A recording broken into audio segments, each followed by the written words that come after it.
Okay guys, kali ni aku nak share satu video pasal mountain bike. Okay, dia punya shifter.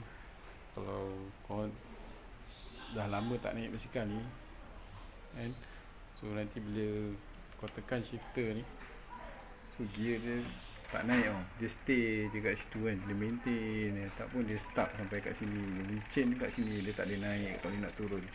Kau tekan ke mana pun dia tak ada effect apa-apa. Okay, so aku bawa pergi kedai kata shifter aku ni dah rosak, dia tukar baru.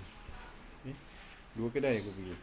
Satu lagi kedai dia kata aku cakap dengan dia, tak boleh tengok ke dalam ni, you kasih repair sikit lah, tengok buka ni ada skru, buka tengok lah.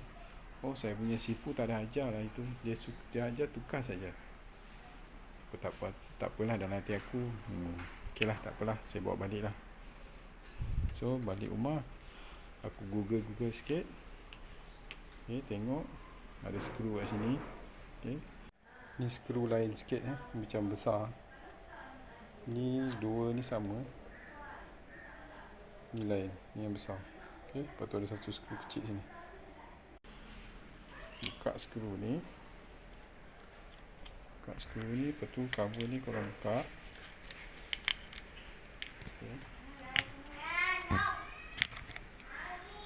Okay, buka cover ni.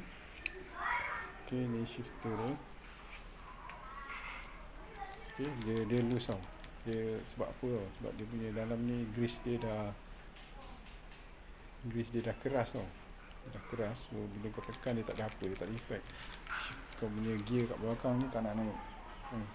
Tak salah belakang ke depan ke kan, tak naik. So ambil WD-40 ni, kau sembur je dalam ni. Okay,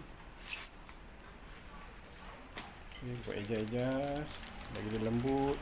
Apa ni, grease yang dah keras tu lembut. Kemudian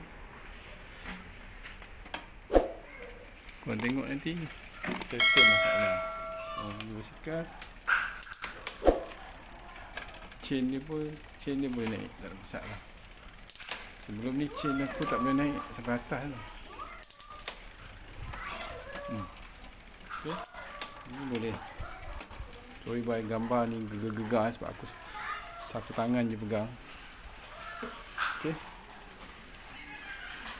so jimat duit, tak payah nak tukar shifter baru.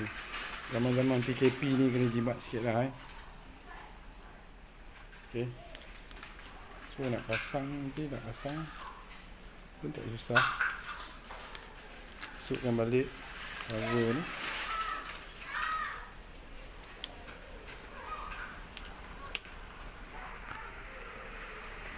Okay, best.